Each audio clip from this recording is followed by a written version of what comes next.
Eu sou vegetariana desde os 10 anos de idade. Então, eu comecei por um motivo, assim, foi uma mudança de visão. Eu fiz uma viagem com a minha família e lá eu conheci um rapaz que fazia yoga e era vegetariano. E aquilo me chamou a atenção e alguma coisa que eu mudei, muito rápido, eu incorporei isso e não foi fácil, porque no ambiente familiar, tudo bem, né? São feitas concessões, adaptações, mas eu sou de uma geração que, quando o vegetariano ia para a rua, assim, sabia que podia encontrar batata frita, arroz branco, e talvez, se tivesse sorte, açaí. E eu sou de São Paulo, que é um grande centro, que tem muitas possibilidades, uma cultura gastronômica muito rica, mas não era fácil. Então, na universidade, foi engraçado que um dia teve uma greve de restaurante vegetariano. E tinha um rapaz que ele estudava de manhã, eu estudava à noite lá na USP, na Escola de Comunicações e Artes da USP, estudávamos jornalismo, nos conhecíamos, mas nós não sabíamos que éramos vegetarianos. E começamos a bater papo por causa disso nessa greve. E daí a gente evoluiu muito rápido, né? Essa conversa foi ótima, foi rica, foi numa sexta-feira, e numa segunda-feira nós começamos a namorar, né? Fez 30 anos agora, 31 agora. E é o meu marido, com quem eu casei e tal. E meus filhos, então, filhos de 2 vegetarianos, nunca comeram carne. Do veganismo é algo mais recente para mim, né? É uma reflexão mais recente, uma tentativa mais recente, que eu acho que não se trata somente de alimentação, mas é que afeta várias escolhas da sua vida, várias dinâmicas da sua vida. E em sala de aula, eu sempre tentei colocar essa questão como uma professora de ética, problematizar, puxar a discussão, houve comentários enfim, houve uma adesão da turma, mesmo que fosse para negar a perspectiva vegetariana, mas para entender que era um bom tema de discussão. Eu acho que isso foi possível no contato em sala de aula, tocar os estudantes, as estudantes, da importância desse tema. Eu acho que há hoje uma juventude mais sensibilizada. Outro dia eu vi um cardzinho, um postzinho no Instagram, que falava aniversário de vegano, há 10 anos, há 20 anos. Então, eram 4 cenouras amarradas e com uma velhinha em cima. Aniversário de um vegano hoje, é um bolo lindo, assim, super produzido, porque eu acho que a gente começa a desenvolver uma cultura vegana a partir da ótica do consumo. Eu acho interessante que a gente a desenvolva em outros aspectos, na luta contra o especismo de forma geral, né, na ideia de que entre aquele gato e aquele cachorro que eu amo, que eu protejo, e aquele animal que eu deixo por meus hábitos, que seja batido, que seja torturado, que seja morto, há muito pouca diferença, somos todos animais, né? E essa ideia de uma espécie sobre outra é uma ideia que tem de ser criticada da mesma forma que criticamos o racismo, a homofobia, o sexismo, o capacitismo, né? Como se as pessoas com deficiência não tivessem capacidade. Orientadora de doutorado de Vanessa Negrini. Ela fez o primeiro trabalho de doutorado na área de comunicação sobre direitos animais. E foi muito interessante porque, embora seja uma temática que a toque, que me toque, aquele foi um momento de grande iluminação, de percebermos que não basta nós militarmos em algumas frentes, não basta que a gente discuta a questão dos direitos animais e a leve para a nossa vida. É necessário que ela impregne a. Então, a ideia do Jedi, a ideia do Nedai, de pensar um núcleo de estudos, de pensar o Jedi como uma disciplina, teve muito protagonismo da Vanessa. Mas ela me convidou e eu não deixei a peteca cair, fui em frente, assumi essa discussão. E eu acho que no caso da comunicação, é uma discussão assim que tem uma dupla matriz. Primeiro, que é a matriz da informação. Uma grande parte da violência contra os animais, ela ocorre por falta de informação. A gente não vê o que acontece, né? Então, é a ideia que a Vanessa gosta sempre de se referenciar do teto de vidro, né? Se as paredes fossem de vidro dos matadouros, não haveria matadouros, porque as pessoas saberiam o que acontece lá. Então, eu acho que a comunicação, ela pode prover um aspecto importante de informação. Aí o Jedi, ele tem o toque da comunicação. Tudo bem, a gente sabe de uma coisa, mas vamos produzir um podcast, vamos produzir um card, vamos fazer um comentário ali, participar de um fórum, fazer um vídeo, fazer um cordel, vamos transformar isso em uma ação informacional, comunicacional. E o segundo aspecto, eu acho muito importante, é um aspecto, assim, metodológico, de certa forma, teórico-metodológico, que a questão animal nos traz.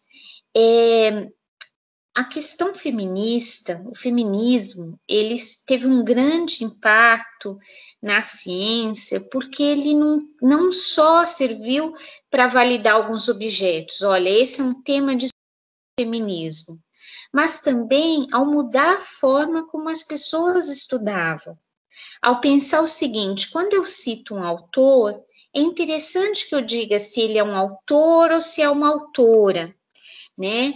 E também ele começa a crescer, o feminismo vai crescendo e ele percebe que não basta pensar em gênero.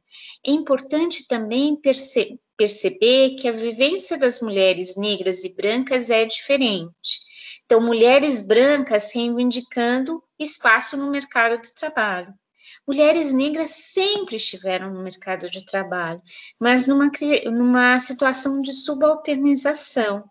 Então, como esses dois olhares, essas duas vivências, elas se encontram? Então, o feminismo nos ensinou muita coisa sobre o que é ser interseccional.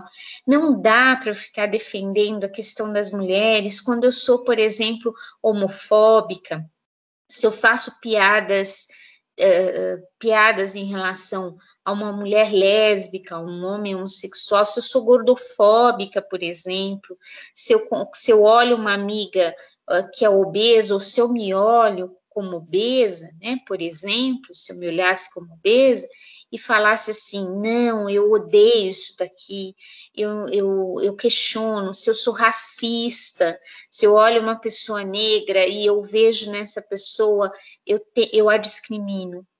Da mesma forma, o movimento antiespecista e pelos direitos animais, ele propõe uma radicalização do nosso olhar, uma nova forma de fazer ciência. Por exemplo, a gente luta por direitos humanos, essa é uma bandeira muito forte na minha pesquisa, no que eu estudo e tal. Hoje, eu pondero muito ao falar direitos humanos, porque são os direitos de todos os animais. Então, essa forma de ver diferenciada, que prega valores interseccionais, quer dizer, a luta pelos direitos dos animais não pode estar dissociada da luta pelo meio ambiente ou da luta pelas mulheres, pelos direitos das mulheres, das pessoas negras, as grandes lutas que são que são, digamos, libertadoras no sentido de revolucionárias e radicais. Eu não posso fechar os olhos a uma dessas lutas. Então, é assim que nasce o Jedi, como uma disciplina, com um caráter que é assim, que una várias áreas do conhecimento. Você faz matemática, vem, seu lugar é aqui. Você faz medicina veterinária, venha, faz sociologia, faz comunicação. Quer dizer, a ideia é que a gente pode construir pontes. Chega de muros. Vamos colocar as nossas formas de ver o conhecimento, a multiplicidade de conhecimentos, saberes a serviço disso, né? Então, aí surge a disciplina, mobilização pública, e é essa história, uma história de luta, de colocar, de fazer, de compartilhar com as estudantes, com os estudantes, de produzir material, de circular material, né? Essa é uma forma, é uma estratégia de guerrilha que todos nós temos de compartilhar. Acho sim, Vitória, que é muito bom você tocar em comunicação não violenta, né? Eu que sou uma comunicóloga raiz, porque fiz minha graduação, meu mestrado, meu doutorado não foi em comunicação, foi em sociologia, mas eu lancei um olhar sobre a comunicação. No pós-doutorado, a comunicação está em pauta sempre. Trabalhei na área e dou aula há muitos anos na área, sou casada com alguém da área, tenho amigos da área, então a comunicação está sempre ali, teve sempre ali desde muito cedo na minha vida, como objeto de estudo e de reflexão. E há pouco tempo que a gente começa a verbalizar a importância de pensar uma comunicação não violenta. O que significaria isso para mim? É uma comunicação em que você reconhece que o outro tem o direito de falar. Então, primeiro é o direito a se expressar, né? A liberdade de expressão, que é um direito, enfim, discutido está lá na Declaração Universal dos Direitos Humanos, e, no entanto, ele foi negado historicamente a alguns grupos. Segundo, o outro tem o direito de ser ouvido, porque às vezes você fala, mas ninguém te ouve, né? Hoje as discussões mais aprofundadas sobre feminismo, quando elas falam a respeito de como se ouve uma mulher quando ela fala, como se ouve um homem quando ele fala, né? Com que olhos eu vejo aquela mulher que chega, com que olhos eu vejo aquele homem que chega, né? Vamos para o dicionário, por exemplo, né? Em que se você procura homem, você tem homem de valor, homem de fibra, homem de honra, seja homem, e você procura mulher, você tem mulherzinha, mulher da vida, mulher à toa, né? Então, o primeiro, como lhe falei, é o direito de falar, depois o direito de ser ouvido, e em terceiro, o direito de ouvir também. Às vezes a gente nega ao outro o direito de ouvir algumas informações, ouvir algumas questões que são incômodas e delicadas.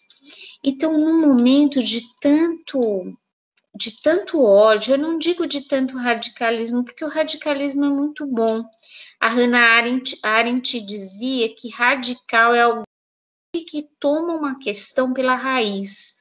Então, eu sou a mais radical das pessoas. Eu gosto de ir lá na raiz da questão e tomá-la pela raiz, e compreender uma questão pela raiz. Então, mas não é um momento de radicalismos, é um momento de ódios, em que eu não quero que o outro fale, eu não quero ouvi-lo, ele não quer me ouvir, eu não quero que ele me ouça. Aliás, eu, em geral, quero ser ouvida, né? Todo mundo quer ser ouvido, mas não quer deixar que o outro ouça. Então, tem contradições. E a comunicação não violenta é baseada nessa perspectiva de ouvir, de compreender, de aceitar e de reconhecer. O que não é necessariamente, ou melhor, não é efetivamente uma postura de passividade. É necessário muita coragem para efetivar a comunicação não violenta, porque é muito olho no olho, porque é muita intensidade, porque você se expõe na sua vulnerabilidade, você expõe seus argumentos ao outro.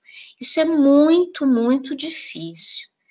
E em relação à questão animal, à causa animal, aos direitos animais, ao veganismo, essa comunicação não violenta é falar, né? É falar considerando que cada um tem a sua história de vida, cada um veio de alguma situação, constituiu ali os seus valores, formou ali a sua cultura, tem ali a sua subjetividade, mas é algo que inclusive pode ser mudado, né?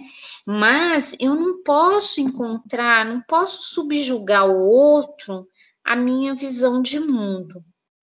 Isso eu acho que é o oposto da comunicação não violenta, é a violência em si. Quando eu pego alguém e subjugo a minha visão de mundo, por mais que eu tenha convicção da importância da minha visão. Então, é delicado esse equilíbrio, porque quando você fala em, por exemplo, comer carne, você enfrenta muitos âmbitos que são religiosos, que são culturais, que são emocionais, familiares, né? Comida fala, né, de abraço de mãe, comida fala de família, de vida compartilhada, dos primeiros momentos, são aqueles cheiros, aqueles sabores que nos remetem a uma história, a nossa história. Então, não é simplesmente eu virar para o outro e falar, você não vai comer mais carne porque isso não pode, e isso, aquilo.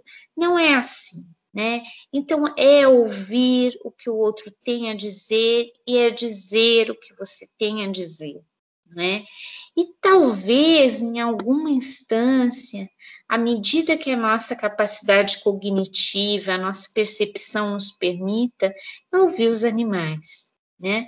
Porque às vezes a gente submete os próprios animais a um processo de humanização, né?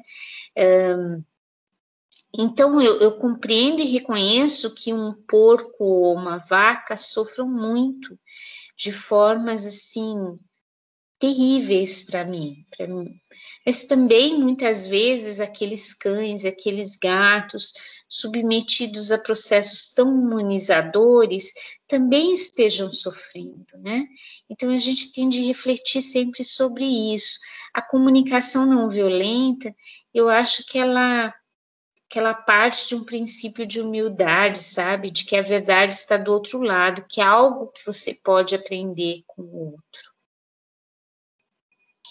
O que não é cultural no que é humano, né?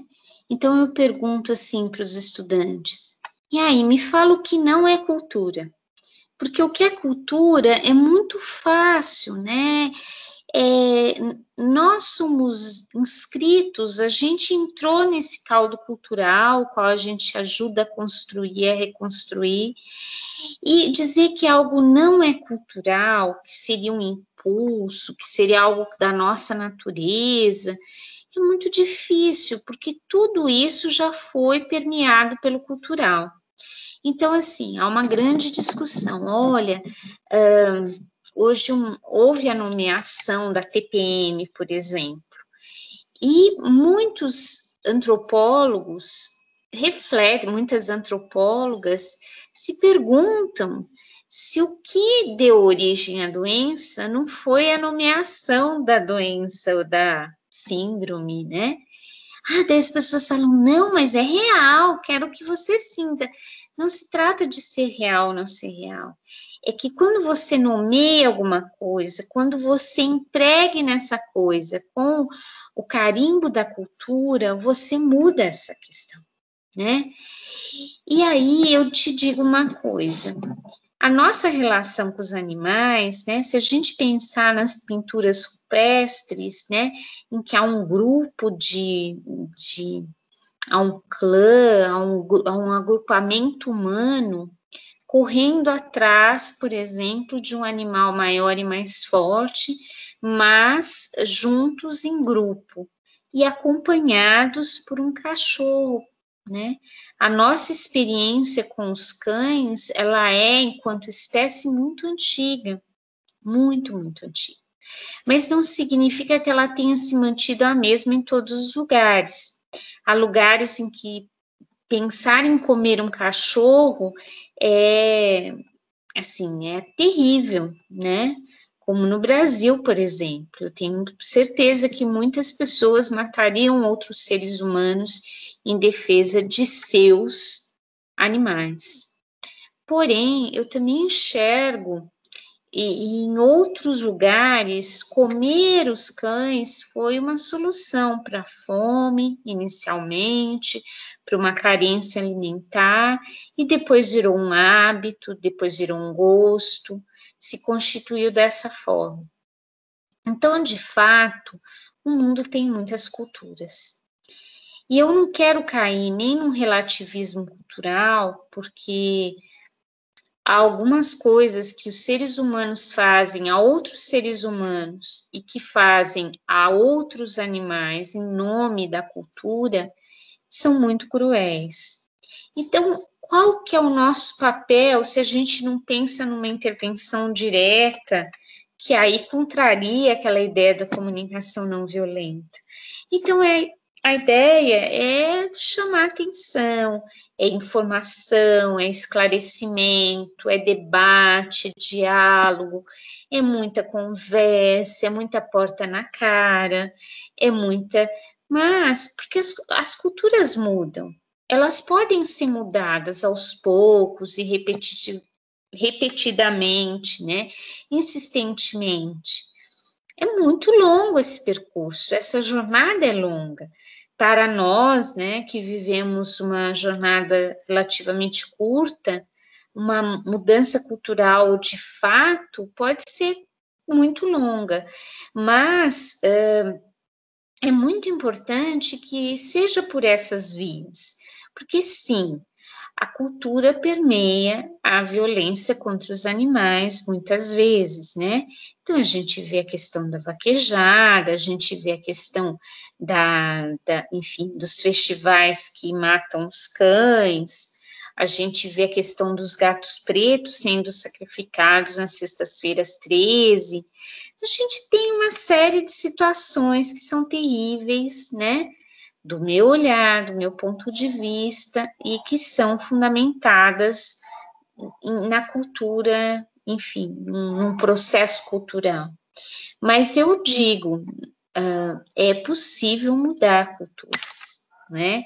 A tolerância que se tinha em relação aos casacos de peles, eles passaram de objeto de desejo, de admiração, de desejo, de tolerância ao intolerável hoje. Então, muitos grupos já tiraram, né, o casaco de peles como algo a ser desejado ou enfim, você vê uma série que apresente uma mulher riquíssima ou uma personagem rica que entra no elevador, num filme, enfim, no cinema, né?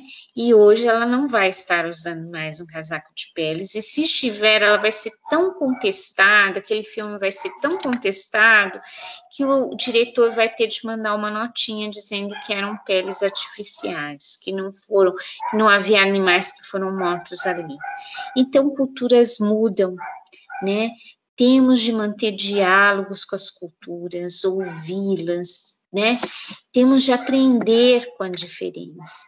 Eu acho que isso é muito importante se a gente quer mexer nesse grande vespeiro formigueiro que é a questão do direito animal, porque ela permeia a atividade econômica, ela dialoga com as nossas subjetividades, ela ultrapassa vários espaços.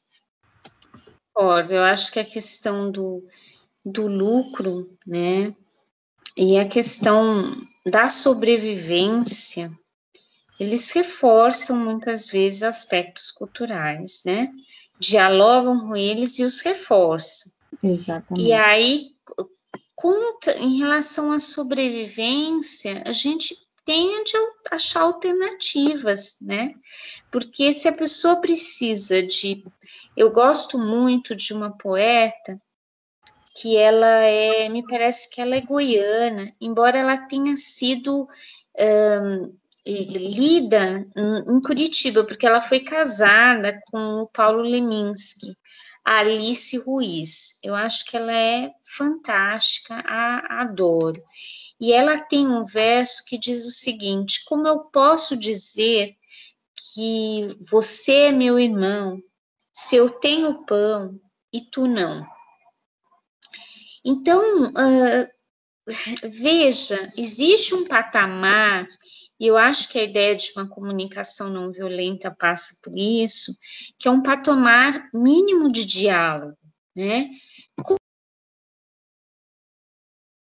estabelecer um diálogo com quem tem fome? Como a pessoa que tem fome pode dialogar? Não é? Como que a gente vai estabelecer um diálogo com quem tem carências e necessidades que não estão ali contempladas pela gente? Então, olha, abra a mão da vaquejada.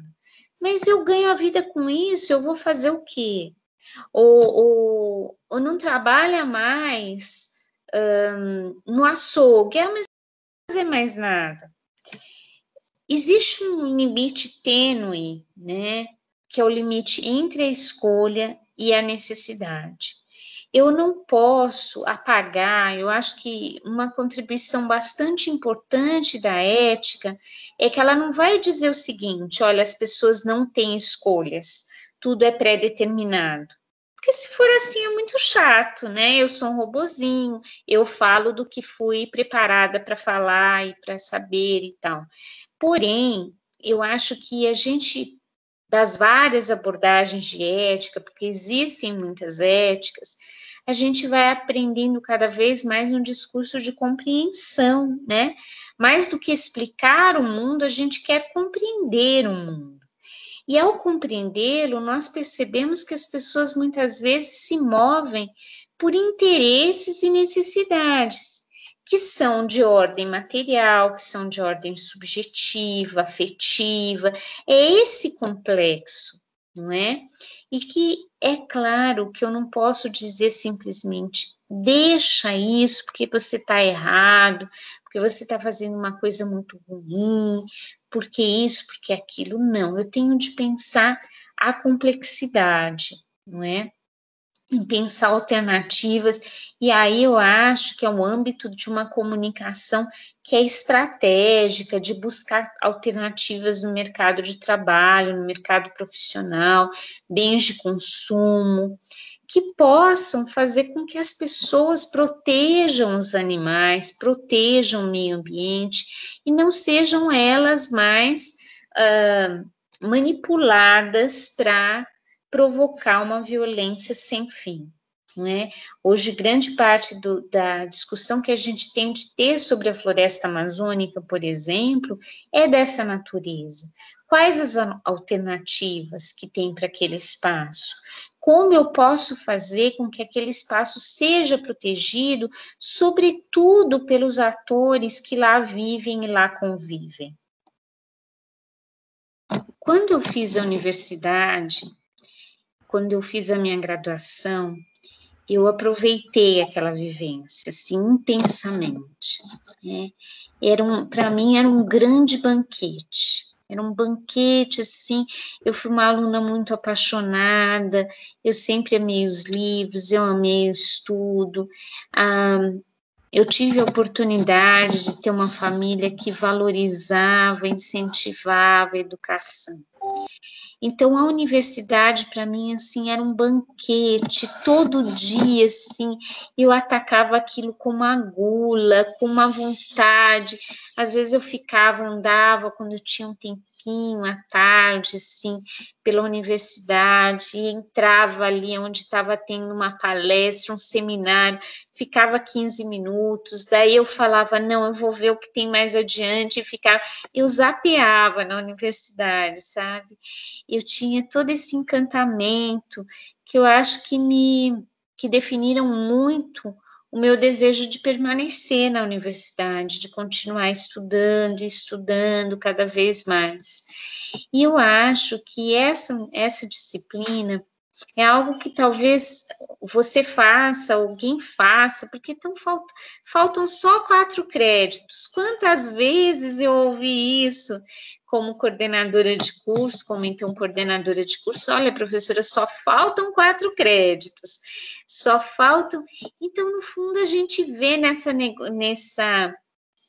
muitas vezes essa é uma relação de crédito, né? Crédito que eu pago, estou pagando aquela disciplina para ter acesso àquele diploma, mas tem muito mais que isso. Tem esse banquete do conhecimento, tem esse permitir-se, tem a gente pensar num saber que não é só instrumental.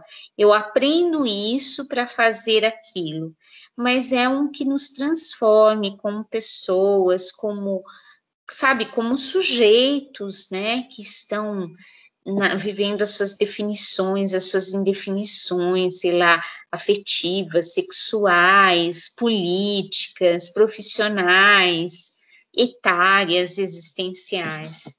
E é nesse sentido que eu acho que permitir-se ter um choque que é o grande choque de falar de outro paradigma, que é o paradigma do não especismo, é uma coisa assim forte e impactante. Então, eu espero que vocês desfrutem, que vocês ajudem a Vanessa e a nós, né, a reconstruirmos a disciplina com sugestões, com dicas, que multipliquem, que falem ali, olha, tem uma disciplina que foi interessante, que me provocou. Então, é aí para todos os estudantes. E para os estudantes de comunicação, né, olha lá, todos nós temos o nosso ismo, né, e a comunicação é o meu. Então, para os estudantes de comunicação, é a percepção da importância da área que a gente escolheu. É sim uma área sofrida, porque a gente está perto do poder, mas a gente não tem todo esse poder que acha que tem, né?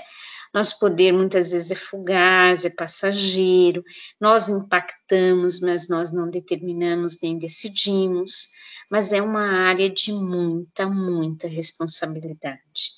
Então, pense na dimensão da responsabilidade que é comunicar. Sempre pense nisso, né? Em cada momento, em cada escolha, pense na importância do estudo nessa área. Às vezes a gente acha que tudo é muito intuitivo, que a gente faz fazendo. Não, a gente precisa problematizar e discutir as nossas técnicas, as nossas escolhas, os nossos temas, a forma como representamos cada assunto. A gente precisa encarar a comunicação como uma profissão de verticalidade, né? De ser vertical, de ser radical nesse sentido de tomar as coisas pela raiz.